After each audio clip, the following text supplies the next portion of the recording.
Namaste बिटिया हमेशा खुश रहो बिटिया. Today we are going to discuss with the female general symptoms, anatomy, genital symptoms, its anatomy and physiology. Myself, Dr. Aarti, Associate Professor, Jyoti Vidyapeth Women's University. We are going to introduce from today onwards the female genital symptom. Now we will start with the vulva. The normal structure of the vulva consists of structures of ectodermal origin like labia majora, minora, mons pubis, clitoris, vestibule, hymen, Bartholin gland, and minor vestibular glands. The inner surface of the labia majora, minora, and vestibules are covered by stratified squamous epithelium. The clitoris is made up of vascular erectile tissue. The Bartholin and vulvovaginal glands are located one on each side of the mass of tissue forming labia majora. In the vagina, the normal structure consists of a collapsed cylindral extending between vestibule externally and the cervix internally. The macroscopic examination show the vaginal wall consists of three layers: an outer fibrous and middle muscular and inner epithelial. The epithelial layer consists of stratified squamous epithelium which undergoes cytologic changes under hormonal stimuli. Estrogen increases its thickness such as during reproductive years, whereas the epithelium is thin in childhood and atrophic after menopause when estrogen stimulation is minimum. Now we'll talk about the cervix. The normal structure of the cervix consists of an internal os communicating with the endometrial cavity above and an external os opening into the vagina below. Ectocervix, this is also called the exocervix or postio vaginalis, is a part of cervix exposed to the vagina and is lined by stratified squamous epithelium, whereas the endocervix is continuous with the endocervical canal and it's lined by the single layer of tall columnar mucus secreting epithelium. The junction of the ectocervix and endocervix. The junctional mucosa consists of the gradual transition between squamous and columnar epithelia and is clinically and pathologically significant landmark. Now, what about the myometrium and endometrium?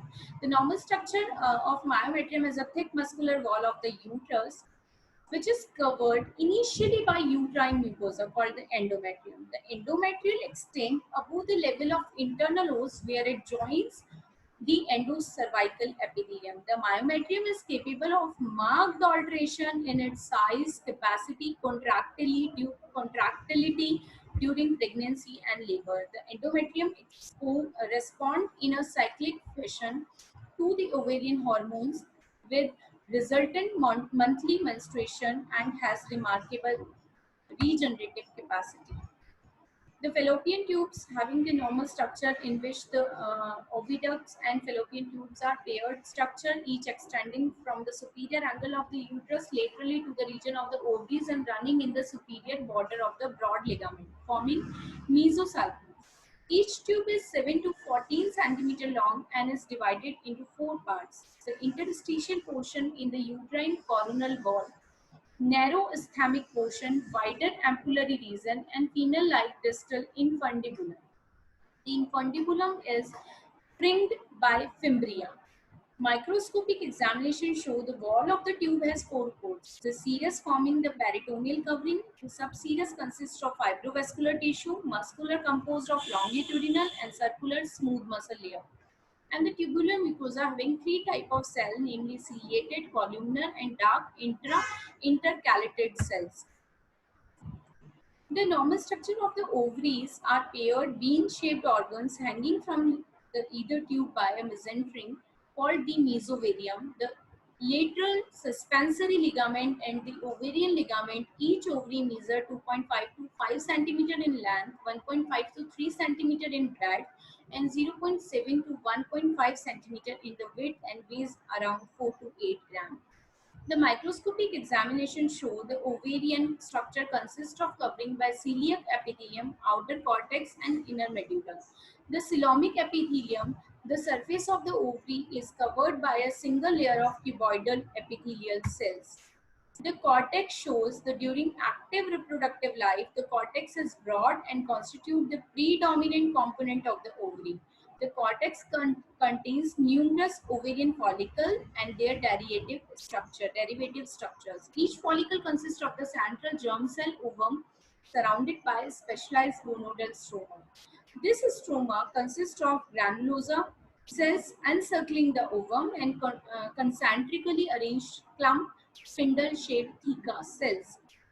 In the medulla, the ovarian medulla is primarily made up of connective tissue fibers, smooth muscle cell, and numerous blood vessels, lymphatics, and nerve. In addition, the medulla may also contain the cluster of Hylar cells or Hylar-laying cells, which may be androgenic role in contrast to estrogenic role of the ovarian cortex. In the placenta, the normal structure at term, the normal placenta is blue, rounded, flattened, discoid organ, 15 to 20 centimeter in diameter and 2.4 centimeter thick. It weighs around 400 to 600 gram and about one-sixth of the weight of the newborn. The umbilical cord is about 50 centimeter long and contains two umbilical arteries and one umbilical vein attached to the fetal surface. The placenta is derived from both maternal and fetal tissue. The maternal portion of the placenta has irregular grooves dividing it into the cotyledons, which are composed of sheets of decidua basilis and remnant of the blood vessels. The fetal portion of the placenta is composed of numerous functional units called chorionic villi and comprise the major part of the placenta term.